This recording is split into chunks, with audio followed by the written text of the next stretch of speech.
রোজাদারদের অপরাধ আল্লাহ তাআলা মাফ করে দিয়েছেন। সুবহানাল্লাহ বলেন। আমরা কি রমজান মুবারকের রোজা সে আনছি, না আল্লাহ তাআলা খুশি হয়ে দান করছেন? আমাদেরকে খুশি হয়ে দান করছেন, না আমরা জোর করে চাই আনছি? আল্লাহ আমরা রোজা রাখতে চাই, মেহেরবানি করে তুমি রোজা দান করো। আমরা রোজা রাখতে চাই, মেহেরবানি করে রোজা দান করো। আমরা কি সে আনছি ইবাদত? আল্লাহ তাআলা খুশি হয়ে দান করছেন। এখন এই খুশি হয়ে দান করছেন রোজা, এই রোজা নামক ইবাদত কষ্টের না আরামের? সকলে খুশি হয়ে বলবেন, এই রোজা নামক ইবাদত কষ্টের না আরামের? হ্যাঁ, আরামের।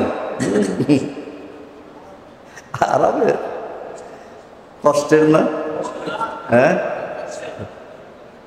কষ্টের না, কষ্টের, কষ্টের। কিন্তু সকলে মিলে যদি কষ্টের কাজ করি, তাহলে কাহারও কাছে কোনো কষ্ট লাগে না। কষ্টের কাজ যদি 10 জনে মিলেমিশে করি, সবাই যদি করি, তাহলে কষ্ট আর কষ্ট থাকে না, আনন্দ রূপে পরিগণিত হয়ে যায়। সুবহানাল্লাহ। এই রমজান মাস যদিও কষ্টের, কিন্তু আনন্দের। যেহেতু আমরা সকল ইমানদার, সকল মুমিন, আমরা একসাথে এক সময় এক নির্ধারিত টাইমে আমরা সকলে রোজা রাখি। সুবহানাল্লাহ।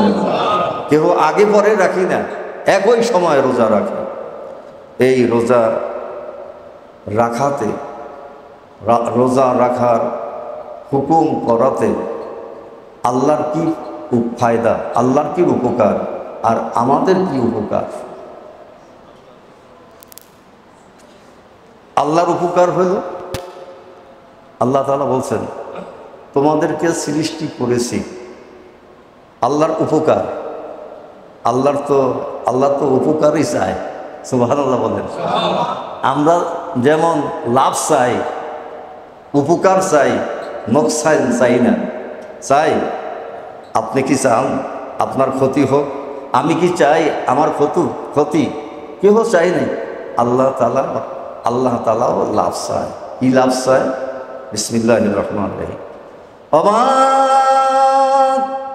খালাকতুল জিন্না ওয়াল ইনসা ইল্লা লিয়া'বুদুন। সুবহানাল্লাহ। ও জিন জাতি আর মানুষ জাতি, তোমাদেরকে সৃষ্টি করেছি একমাত্র আমার উদ্দেশ্য হলো কি? জোরে বলেন কি? খাওয়া দাওয়া, আনন্দ ফুর্তি করা, ঘুমানো, আর যেমন খুশি তেমন করো। এই জন্য আল্লাহ তাআলা সৃষ্টি করেছেন না, সৃষ্টি করেছেন শুধু একমাত্র লিয়া'বুদুন, ইবাদত করার জন্য। সুবহানাল্লাহ বলেন। ইবাদত করতে গিয়ে কষ্ট হয় না আরাম হয়? কষ্ট হয় না আরাম হয়? কষ্ট, আসলেই কষ্ট। কিন্তু সবাই মিলেমিশে যদি কষ্টের কাজ করি, তাহলে কষ্ট অনুভব হয় না, সফলতা লাভ করি। সুবহানাল্লাহ। কেন ইচ্ছা করে এই হুকুম দান করলেন? কেন? উদ্দেশ্য আছে না? হ্যাঁ, উদ্দেশ্য আছে না? উদ্দেশ্য হলো কি? উদ্দেশ্য, বান্দা আমি আল্লাহ জানি তোমরা নাফরমানি করবেন, তোমরা গুনাহ করবেন, তোমরা পাপাচার কার্য করবে, নাফরমানি করবে, তোমরা গুনাহ সমূহ কাজ করবে, আমার নিষিদ্ধ কাজ করতে থাকবে। আমি জানি তোমরা শুধু আমার হুকুম পালন করবা না, আমার নিষিদ্ধ কাজ করবা। ও বান্দা, আমি তোমাদেরকে রমজানুল মুবারকের রোজা এমনি ভাবে খুশি হয়ে দান করেছে, নফল হিসাবে নয়, সুন্নত হিসাবে নয়, যার যার গরজ হিসাবে নয়, অবশ্যই পালন করতে হবে, ফরজ রূপে ধার্য ধারণ করেছি। এই জন্য যে বান্দা, আমি আল্লাহ এই রমজানের রোজা দ্বারা তোমাদেরকে মাফ করে দিব। কোন গুনার দাগ থাকতে পারবে না, কোন গুনার দাগ, অপরাধের দাগ থাকতে পারবে না। রমজান মাসের রোজার নিয়ত করলে যদি রোজা রাখতে পারো, তাহলে এই মাত্র তুমি, তোমার মা যেমন তোমাকে প্রসব করলো, এই মাত্র মা তোমাকে ভূমিষ্ঠ করলো, এই মাত্র তোমাকে ভূমিষ্ঠ করলো দুনিয়ায়। তোমার মা, তোমার কোনো গুনাহ হইল না, গুনাহ থাকলো না, অপরাধ হইল না, অপরাধ করলা না, অপরাধ থাকলো না, অপরাধ হইল না। এমনি ভাবে নবজাত শিশুর মতো আমি আল্লাহ নিষ্পাপ বানাইয়া দিব, এই উদ্দেশ্যে রোজা ফরজ করেছি। সুবহানাল্লাহ বলেন, আল্লাহু আকবার বলেন, আল্লাহু আকবার বলেন। কষ্টের কাজ এখন হলো আনন্দের আমল, আনন্দের আমল, আনন্দের আমল। এই আনন্দের আমল এটা মুখে নয়, মুখে নয়, বাস্তবেও প্রমাণ। আল্লাহ তাআলা একবারে প্রমাণ করাইয়া দিতেছেন প্রত্যেক দিন। আনন্দের রোজা, আনন্দের রোজা প্রত্যেক দিন বাস্তবে পরিণত করতেছেন। কোন সময় আনন্দ? হ্যাঁ, ইফতারি টাইম। আসলে কি আনন্দ? আসলে কি আনন্দ? সবার কাছে আনন্দ, সবার কাছে আনন্দ। হ্যাঁ, আল্লাহ তাআলা তো মিথ্যা কথা বলতে পারে না, হুজুর সাল্লাল্লাহু আলাইহি ওয়াসাল্লাম মিথ্যা কথা বলতে পারেন না। যদিও কোরআনুল কারীমের বাণী নয়, হুজুর সাল্লাল্লাহু আলাইহি ওয়াসাল্লামের বাণী, লিস-সাইমি, সকল রোজাদারের জন্য।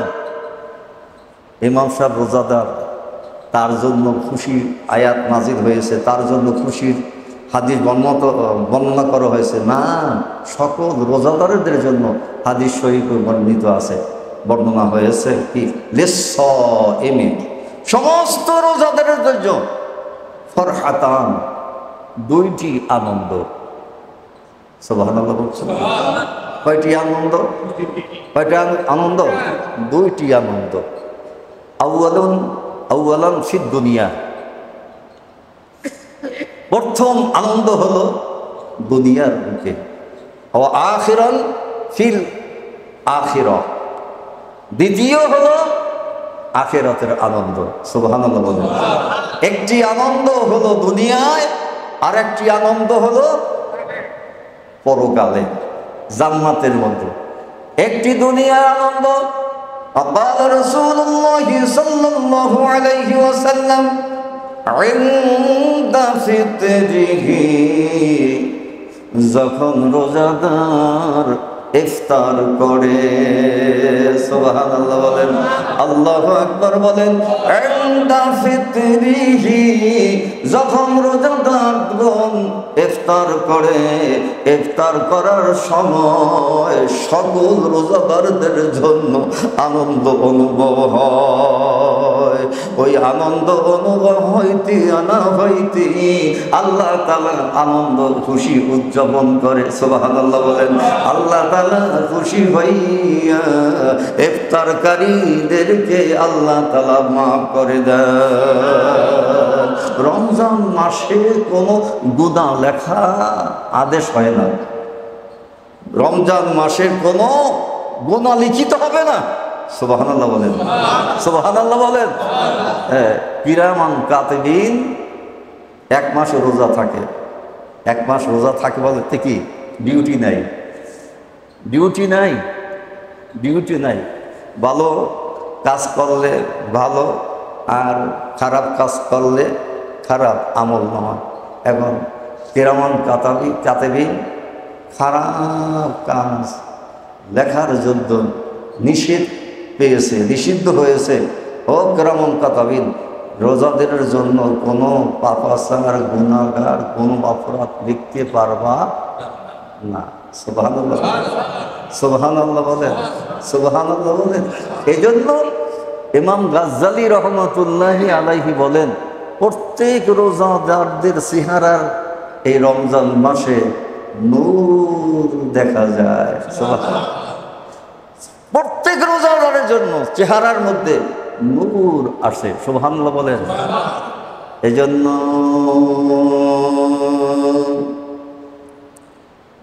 হুজুর সাল্লাল্লাহু আলাইহি ওয়াসাল্লাম মাঝে মাঝে দোয়া করতেন, মাঝে মাঝে দোয়া করতে বলেছেন, আল্লাহুম্মা আতিনি নূরা।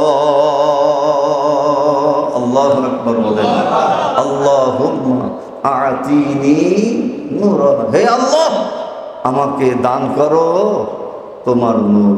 সুবহানাল্লাহ বলেন। তো আমরা রমজান মাস পাইলাম, আনন্দের মাস পাইলাম, বেগুনাহ হওয়ার জন্য মাস পাইলাম, নেক অর্জন সব অর্জন করার মাস পাইলাম, আত্মশুদ্ধি করার জন্য আত্মশুদ্ধি হওয়ার মাস আমরা পাইলাম। আলহামদুলিল্লাহ বলেন। এই মাস হলো ইবাদতের মাস, এই মাস হলো ইবাদতের মাস। কিসের মাস? কিসের মাস? কিসের মাস? ইবাদত কত প্রকার? ইবাদত কত প্রকার? দুই প্রকার। ইবাদত লিল জিসমি, আর দ্বিতীয় হলো ইবাদত লিল মালি। সুবহানাল্লাহ বলেন। ইবাদত হলো দুই প্রকার। এক নম্বর প্রকার হলো শরীর দ্বারা ইবাদত। সুবহানাল্লাহ বলেন। এক নম্বর শরীর দ্বারা ইবাদত। শরীর দ্বারা ইবাদত এর নাম কি? যেমন নামাজ, যেমন নামাজ, যেমন রোজা, যেমন রোজা, হজ ইবাদতুল লিল জিসমি ওয়া মালি। হজ হলো মালের দ্বারা ইবাদত এবং শরীরের দ্বারা ইবাদত। আর যাকাতু লিল মালি।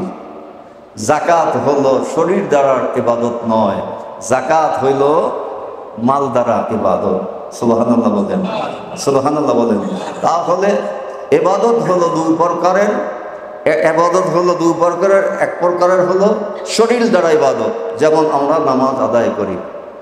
আর ইবাদতের মালিক যেমন হলো টাকা দিয়া, সম্পদ দিয়া, কেমন স্থাবর জমি দিয়া, একটা নারিকেল গাছ দিয়া, নারিকেল দিয়া, সুপুরিয়া দিয়া, কদু দিয়া, কুমড়া দিয়া, সিম দিয়া, ডাল দিয়া, চাল দিয়া, অর্থাৎ মাল দ্বারা ইবাদত। অর্থাৎ তোমরা মালকে আল্লাহর রাস্তায় দান করো, এই মালের দান হলো মালি ইবাদত। সুবহানাল্লাহ বলেন। তাহলে রমজান মাস আমাদেরকে শিক্ষা দেওয়ার জন্য এসেছে, তোমরা ইবাদত করো। দুটি ইবাদত, মাল দ্বারা ইবাদত, শরীর দ্বারা ইবাদত। আলহামদুলিল্লাহ বলেন, আলহামদুলিল্লাহ বলেন, আলহামদুলিল্লাহ বলেন। শরীর বাড়াইতে চাই না সকলে, শরীর কিন্তু কমাইতেও চাই। অনেকের আছে যেন শরীর বাড়ে, শরীর বাড়াইতে চাই না। অনেকে আছে যে শরীর যেন আমার বাড়ে, আর অনেকে আছে আমার জন্য টাকা বাড়ে, অনেকে আছে সম্পদ বাড়ে, অনেকে আছে বাড়ি বাড়ে, অনেকে আছে যে আমার যেন জমি বাড়ে, আমার যেন স্বর্ণ অলংকার বাড়ে। আল্লাহ তাআলা বলেন, বাড়ার জন্য ফরিয়াদ করো, আমি বাড়াইয়া দেই, কিন্তু এই বাড়তি অংশ থেকে আমার রাস্তায় একটু খরচ করো। সুবহানাল্লাহ বলেন, সুবহানাল্লাহ বলেন। শরীরের যাকাত, হুজুর সাল্লাল্লাহু আলাইহি ওয়াসাল্লাম শরীরের যাকাত, যদি শরীর যদি মোটা তাজা হয়, চর্বি হয়, যদি শরীর যদি চর্বি হয়, পেটে যদি চর্বি হয়, রক্তে যদি চর্বি হয়, রগের মধ্যে যদি চর্বি হয়, তাহলে যাকাত কি? শরীরের গোস্ত কমার জন্য যাকাত কি? শরীরের চর্বি কমানোর জন্য যাকাত কি? রক্তের মধ্যে যদি চর্বি থাকে তাহলে যাকাত কি? হুজুর সাল্লাল্লাহু আলাইহি ওয়াসাল্লাম বলেছেন শরীরের যাকাত হলো রোজা। সুবহানাল্লাহ বলেন। তোমার যদি শরীরকে কমাইতে চাও, ও মোটা মানুষ, ও পেটওয়ালা মানুষ, যারা রোজা রাখতে পারো না পেটের কারণে, গ্যাস্ট্রিকের কারণে, আমার হুজুর সাল্লাল্লাহু আলাইহি ওয়াসাল্লাম ইরশাদ করেছেন, ও গ্যাস্ট্রিকওয়ালা উম্মত, বড় পেটওয়ালা উম্মত, যারা পেট মোটা তারা রোজা রাখতে পারে না। তাহলে হুজুর আমি তো গ্যাস্ট্রিকের রুগী, আমি রোজা রাখতে পারি না। হুজুর সাল্লাল্লাহু আলাইহি ওয়াসাল্লাম এই গ্যাস্ট্রিকের রোগের এবং গোস্তওয়ালার শরীরের ঔষধ বর্ণনা করেছেন, তুমি রোজা রাখো। তাহলে রোজা রাখতে গিয়ে, রোজা রাখতে রাখতে তোমার গ্যাস্ট্রিক নাই হয়ে যাবে, রোজা রাখতে রাখতে তোমার শরীরের গোস্ত কমে যাবে, ওজন কমে যাবে। সুবহানাল্লাহ। উম্মতেরে, মালের দ্বারা ইবাদত করো। তোমার যে মাল আল্লাহ তাআলা দিয়েছেন, যদি ইবাদত করতে পারো, অর্থাৎ দান করতে পারো, তাহলে তোমার মাল আল্লাহ তাআলা শুদ্ধ করে দিবেন, পবিত্র করে দিবেন, হালাল করে দিবেন। দানে মাল পরিশুদ্ধ হয়, হালাল হয়। টুকুন্দুর শরীফ পড়েন আল্লাহুম্মা